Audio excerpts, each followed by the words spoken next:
সবাইকে স্বাগত জানাচ্ছি ২১শে বিজনেস। সঙ্গে আছি হিরো জুম্মান। সপ্তাহের প্রথম কার্যদিবসে কিছুটা নিম্নমুখী প্রবণতা দেখা যাচ্ছে ঢাকা শেয়ার বাজারে। গত সপ্তাহে শেষ কার্যদিবস সূচক ঊর্ধ্বমুখী প্রবণতা দিয়ে শেষ হয়েছিল, মাত্র ৫ পয়েন্ট বৃদ্ধি পেয়েছিল। তারপরও সূচকের অবস্থান ছিল ৪,৯৯৮, অর্থাৎ ৫,০০০ পয়েন্টের কাছাকাছি। আজ দিনের শুরুতে সূচক ৫,০০০ পয়েন্ট ক্রস করেছিল, কিন্তু বেশিক্ষণ স্থায়ী হয়নি। ৫,০০২ পয়েন্ট পর্যন্ত সর্বোচ্চ সূচকের অবস্থান ছিল দিনের শুরুতে। তারপর থেকে একটানা পতন দেখা যাচ্ছে ঢাকা শেয়ার বাজারে। এখন বর্তমানে সূচকের অবস্থান রয়েছে ৪,৯৬৮ পয়েন্টে। তবে লেনদেনের গতি গত সপ্তাহের মতোই কিছুটা উন্নতি হয়েছে। এই যাবৎকালে আমরা ২০২৬ সালে যেটি দেখছি, ডেইলি অ্যাভারেজ লেনদেনের পরিমাণ দাঁড়িয়েছে ৪৫৬ কোটি টাকা। সেই হিসেবে আজ লেনদেনের গতি এরকমটি মনে হচ্ছে। এছাড়া আপনাদেরকে জানিয়ে রাখি, ২০২৬ সালে মোট ৬ কার্যদিবস লেনদেন অনুষ্ঠিত হয়েছে, আজ সহ ৭ কার্যদিবস। এই ৬ কার্যদিবসে সূচক বৃদ্ধি পেয়েছে ১৩৩ পয়েন্ট। আপনাদেরকে প্রথম থেকে আমি জানাচ্ছি, ২০২৬ সালের প্রথম কার্যদিবসে সূচক বৃদ্ধি পেয়েছিল ৪৫ পয়েন্ট, দ্বিতীয় কার্যদিবস ৫৪ পয়েন্ট, তৃতীয় কার্যদিবসে সূচক কিছুটা কমেছিল ১০ পয়েন্ট, চতুর্থ কার্যদিবসেও সূচক কমেছিল ১ পয়েন্ট। তারপরে আবার ২ কার্যদিবস ঊর্ধ্বমুখী প্রবণতা ছিল। পঞ্চম কার্যদিবসে ৩৯ পয়েন্ট আপ ছিল, ষষ্ঠ কার্যদিবসে ৫ পয়েন্ট আপ ছিল। সব কিছু মিলে গত সপ্তাহ পর্যন্ত, এ বছরের শুরু থেকে এখন পর্যন্ত ১৩৩ পয়েন্ট সূচক বৃদ্ধি পেয়েছে। ১৩৩ পয়েন্ট সূচক বৃদ্ধি পাওয়ার পরেও সূচক এখনও ৫,০০০ পয়েন্ট অতিক্রম করতে পারেনি। আমরা দেখেছিলাম গত বছরের থার্ড কোয়ার্টারের পর আমরা বাজারে কিছুটা স্থিতিশীলতা লক্ষ্য করতে পারছিলাম এবং সূচকের অবস্থান ৫,৫০০-র কাছাকাছি চলে গিয়েছিল। তারপর থেকে একটানা পতন সূচকের অবস্থান ৪,৬০০-৭০০ পয়েন্টের মধ্যে নামিয়ে এনেছিল। এখন সূচকের অবস্থান তারপরেও ৫,০০০ পয়েন্টের নিচেই অবস্থান করছে। দেখা যাক আজ দিন শেষে সূচক কিছুটা রিকভারি করতে পারে কিনা। আজ এখন থেকে রিকভারি শুরু হলে সূচক হয়তো বা ৫,০০০ পয়েন্ট ক্রস করে যেতে পারে আজ ঢাকা শেয়ার বাজারে। আমরা আপনাদেরকে দেখিয়ে দিচ্ছি গত সপ্তাহটি কেমন গেল ঢাকা শেয়ার বাজারে। গত সপ্তাহে লেনদেনের গতি উল্লেখযোগ্য হারে বেড়েছে। এর পাশাপাশি মার্কেট পি কিছুটা বৃদ্ধি পেলেও তারপরে এখন ১০-এর নিচে রয়েছে। আমরা দেখতে পাচ্ছি গত সপ্তাহে এভারেজ টার্নওভার ছিল ৪৭৪ কোটি টাকা, এর আগের সপ্তাহে ছিল যেটি ৩৫৪ কোটি টাকা। সেই হিসেবে ডেইলি এভারেজ প্রত্যেক দিন ১২০ কোটি টাকা করে বেড়েছে, যেটি শতাংশের দিক থেকে ৩৪% বৃদ্ধি পেয়েছে এক সপ্তাহের ব্যবধানে, অর্থাৎ লেনদেনের গতি বৃদ্ধি পেয়েছে গত সপ্তাহে ৩৪%। এছাড়া শুধুমাত্র গত সপ্তাহে, যেটি আপনাদেরকে বলেছিলাম যে গত সপ্তাহে লাস্ট ২ কার্যদিবসে সূচকের ঊর্ধ্বমুখী প্রবণতা ছিল, এবং এই মিলে আমরা দেখতে পাচ্ছি গত সপ্তাহে সূচক বৃদ্ধি পেয়েছে ৮৮ পয়েন্টের মতো এবং সর্বশেষ অবস্থান করছে ৪,৯৯৮ পয়েন্ট, অর্থাৎ প্রায় ৫,০০০ ছুঁই রয়েছে সূচকের অবস্থান। এছাড়া গত সপ্তাহে আমরা সেক্টর ওয়াইজ মুভমেন্ট যদি দেখতে চাই, এক্ষেত্রে প্রায় সবকটি সেক্টরের ঊর্ধ্বমুখী প্রবণতা ছিল। Bank, cement, ceramic, corporate bond, engineering, financial institution, food and allied, fuel and power, general insurance, IT ঊর্ধ্বমুখী প্রবণতা ছিল। নিম্নমুখী প্রবণতা ছিল শুধুমাত্র জুট খাত।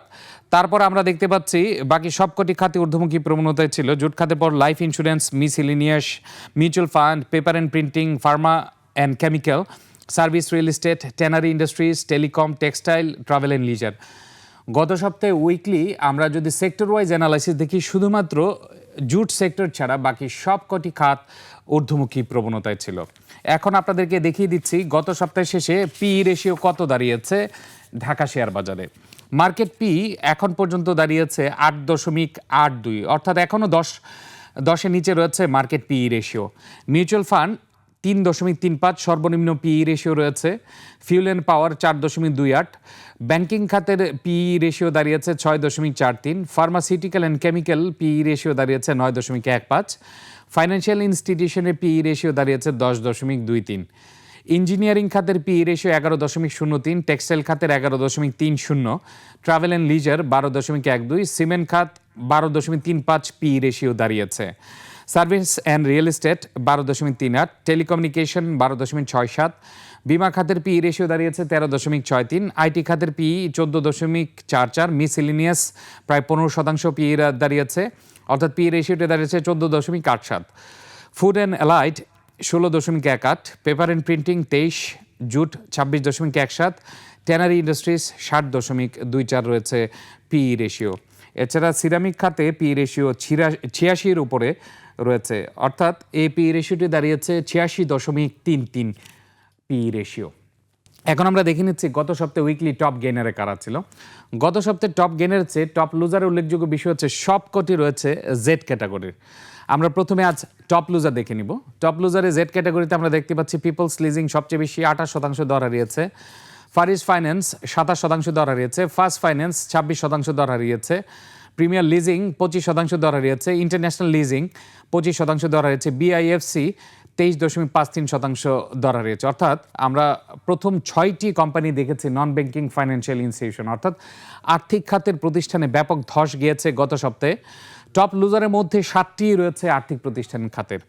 এছাড়া রয়েছে বিডি ওয়েল্ডিং 22.63% দর হারিয়েছে, এস আলম কোল রোল স্টিল 21% দর হারিয়েছে, কাত্তালি টেক্সটাইল 20% দর হারিয়েছে গত সপ্তাহে, ফার্স্ট ফাইন্যান্স 20% দর হারিয়েছে।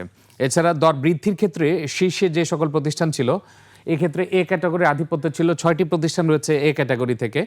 শীর্ষে ছিল তালো স্পিনিং জেড ক্যাটাগরির 20.29% বৃদ্ধি পেয়েছিল, জিকিউ বলপেন বি ক্যাটাগরির 16% বৃদ্ধি পেয়েছে গত সপ্তাহে, পূবালী ব্যাংক 14% বৃদ্ধি পেয়েছে এ ক্যাটাগরির, ইসলামী ব্যাংক এ ক্যাটাগরির বৃদ্ধি পেয়েছে 12.65%, এনআরবি ব্যাংক 11.29% বৃদ্ধি পেয়েছে। এবং আমরা যেটা দেখেছি গত সপ্তাহের উত্থান ছিল শুধুমাত্র ব্যাংকিং খাতের উপর ভর করে, এবং ব্যাংকিং খাতের উপর ভর করে লেনদেনও বৃদ্ধি পেয়েছে, সূচকও কিছুটা বৃদ্ধি পেয়েছে। সাইহাম টেক্সটাইল গত সপ্তাহে বৃদ্ধি পেয়েছে 11% মতো, ঢাকা ব্যাংক বৃদ্ধি পেয়েছে প্রায় 10% মতো, BNI CL Bangladesh national insurance company limited 10.51% বৃদ্ধি পেয়েছে, রূপালী ব্যাংক 8.11% বৃদ্ধি পেয়েছে, ক্রিস্টাল ইন্স্যুরেন্স বৃদ্ধি পেয়েছে প্রায় 8% মতো। অর্থাৎ গত সপ্তাহে আমরা দেখলাম একদিকে ব্যাংকিং খাতের উত্থান ছিল, আর্থিক প্রতিষ্ঠান খাতের নিম্নমুখী প্রবণতা ছিল গত সপ্তাহে, এবং আমরা উইকলি টপ লুজারের ক্ষেত্রে দেখেছি 7টি প্রতিষ্ঠানই ছিল নন ব্যাংকিং ফাইন্যান্সিয়াল ইনস্টিটিউশন, অর্থাৎ আর্থিক প্রতিষ্ঠান খাতের। এক্ষেত্রে বাজারে গুজব রয়েছে যে আর্থিক প্রতিষ্ঠান খাতের 9টি প্রতিষ্ঠান অবসায়ন হতে পারে, যার ফলশ্রুতিতে আমরা এই 9টি প্রতিষ্ঠানে ব্যাপক ধস দেখতে পাচ্ছি। এবং আরেকটি গুজব রয়েছে যে এই 9টি প্রতিষ্ঠানেরই শেয়ার শূন্য ঘোষণা হতে পারে, যার ফলশ্রুতিতে এই 9টি প্রতিষ্ঠানে ব্যাপক বিক্রির চাপ ছিল, এবং এই জন্য আমরা নিম্নমুখী প্রবণতা দেখতে পেয়েছি। আজ এখন পর্যন্ত আমরা দেখে নিব ঢাকা শেয়ার বাজার সূচকের অবস্থান কেমন রয়েছে। যেটি বলছিলাম দিনের শুরুতে 5002 পয়েন্ট টাচ করলেও এখন নিম্নমুখী প্রবণতায় রয়েছে, এখন আরও অনেক নিম্নমুখী প্রবণতায় রয়েছে। আমরা কিছুক্ষণ আগে যদিও দেখেছিলাম 4968 পয়েন্টে ছিল, এখন 4955 পয়েন্টে চলে গিয়েছে, অর্থাৎ 43 পয়েন্ট ডাউন রয়েছে ঢাকা শেয়ার বাজারের প্রধান সূচক ডিএসইএক্স। এখন পর্যন্ত মোট লেনদেন হওয়া কোম্পানিগুলোর মধ্যে মাত্র 7টি কোম্পানির দর বৃদ্ধি পেয়েছে, দর কমেছে 262টি কোম্পানির, অপরিবর্তিত রয়েছে 69টি কোম্পানির শেয়ারের দাম। অর্থাৎ এই ক্ষেত্রে বোঝা যাচ্ছে আজ হয়তোবা ঊর্ধ্বমুখী প্রবণতায় ফেরাটা খুবই মুশকিল হয়ে দাঁড়াবে ঢাকা স্টক এক্সচেঞ্জের, কারণ বেশিরভাগ কোম্পানি 262টি কোম্পানির শেয়ারের দর হারিয়েছে এখন পর্যন্ত। এখন পর্যন্ত লেনদেনের গতি কিছুটা স্বাভাবিক রয়েছে, অর্থাৎ গত সপ্তাহের মতোই রয়েছে 248 কোটি টাকা। তারপরেও বলা যেতে পারে যে গত সপ্তাহে এবং এই বছরের যে ডেইলি অ্যাভারেজ লেনদেন 456 কোটি টাকা রয়েছে, সেই হিসেবে অনেক কম লেনদেন রয়েছে, কারণ এখন পর্যন্ত 250 কোটি টাকা হলে দিন শেষে হয়তো বা 400 কোটি টাকার আশপাশে লেনদেন হতে পারে, কিন্তু 400 450 ক্রস করাটা আজকে একটু কঠিন হয়ে যাবে ঢাকা শেয়ার বাজারের। সব কিছু মিলে আমরা দেখে নিলাম সূচক এই পর্যন্ত কতটুকু শেয়ারের দর বৃদ্ধি পেয়েছে, কমেছে, এর পাশাপাশি লেনদেনের পরিমাণও আমরা দেখে নিয়েছি। এখন আমরা দেখে নিব টপ রেট, টপ গেইনার এবং লুজারে কারা রয়েছে এখন পর্যন্ত।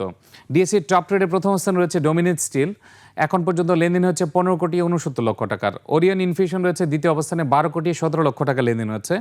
সিটি ব্যাংক রয়েছে তৃতীয় অবস্থানে 11,45,00,000 টাকার লেনদেন হচ্ছে। স্কয়ার ফার্মা রয়েছে চতুর্থ অবস্থানে 9,79,00,000 টাকা লেনদেন হচ্ছে। সিবিও পেট্রোকেমিক্যাল রিফাইনারি লিমিটেড রয়েছে পঞ্চম অবস্থানে 9,19,00,000 টাকা লেনদেন হচ্ছে। আজ আমরা দেখতে পাচ্ছি টপ ট্রেডে 5টি প্রতিষ্ঠানের মধ্যে 3টি প্রতিষ্ঠান দর হারিয়েছে, 2টি প্রতিষ্ঠান দর বৃদ্ধি পেয়েছে। টপ গেইনারে যে সকল প্রতিষ্ঠান রয়েছে তাদের নামগুলো জানিয়ে দিচ্ছি। শাইনপুকুর সিরামিক্স রয়েছে প্রথম অবস্থানে, এখন পর্যন্ত 9.63% বৃদ্ধি পেয়েছে। ফ্যামিলি টেক্সটাইল দ্বিতীয় অবস্থানে 9% বৃদ্ধি পেয়েছে। জাহিন স্পিনিং মিলস তৃতীয় অবস্থানে রয়েছে 7.69% বৃদ্ধি পেয়েছে। জাহিন টেক্সটাইল চতুর্থ অবস্থান রয়েছে 7.02% বৃদ্ধি পেয়েছে। মাইডাস ফাইন্যান্স প্রায় 7% মতো বৃদ্ধি পেয়েছে। এবং আমরা দেখতে পাচ্ছি ডিএসসি টপ গেনের যে সকল প্রতিষ্ঠান রয়েছে তাদের মধ্যে শাইনপুকুর সিরামিক্স 14 টাকা 80 পয়সায় লেনদেন হচ্ছে সর্বশেষ। ডিএসসি টপ লুজারে আজও দেখা যাচ্ছে নন ব্যাংকিং ফাইন্যান্সিয়াল ইনস্টিটিউশন অর্থাৎ আর্থিক প্রতিষ্ঠান খাতের শেয়ার। 5টি প্রতিষ্ঠানের মধ্যে 5টি রয়েছে আর্থিক প্রতিষ্ঠান খাতের, এবং বিশেষ করে পেনি স্টক যেগুলো রয়েছে 1 টাকার নিচে যে শেয়ারগুলো রয়েছে সবকটি রয়েছে আজ টপ লুজারের মধ্যে। ফারিস ফাইন্যান্স সর্বশেষ লেনদেন হচ্ছে 41 পয়সায়, দর হারিয়েছে 11%। ইন্টারন্যাশনাল লিজিং এখন পর্যন্ত 11% দর হারিয়েছে, লেনদেন হচ্ছে 41 পয়সায়। প্রাইম ফাইন্যান্স 46 পয়সায় লেনদেন হচ্ছে, 10% দর হারিয়েছে এখন পর্যন্ত। ফার্স্ট ফাইন্যান্স 9.80% দর হারিয়েছে, সর্বশেষ লেনদেন হচ্ছে 46 পয়সায়। প্রিমিয়ার লিজিং 40 পয়সায় লেনদেন হচ্ছে, 9% দর হারিয়েছে এখন পর্যন্ত।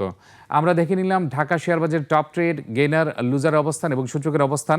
এবং আজ কিন্তু ব্যাংকিং খাতে এতটা উত্থান দেখা যাচ্ছে না, অর্থাৎ এর প্রেক্ষিতে বলা যেতে পারে যেহেতু ব্যাংকিং খাতের উত্থান দেখা যাচ্ছে না, লেনদেনের গতি এজন্য কমে গিয়েছে।